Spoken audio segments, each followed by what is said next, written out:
Hello everyone, in this video I'm going to walk you through how to turn off two-step verification on your Google account. The first thing you do is tap on your Google profile icon at the top right corner, tap on Google account,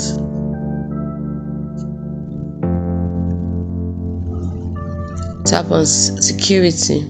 So once you're at security, you see two-step verification, mine is turned on, tap on it.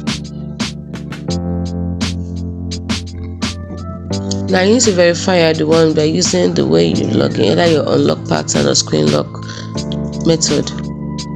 So you can also use your passkey to confirm that it's really you, or you can try another way.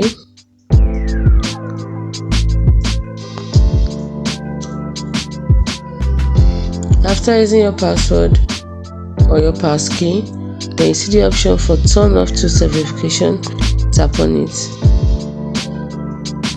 It will remove the extra security in your account. If you still want this, tap on turn off.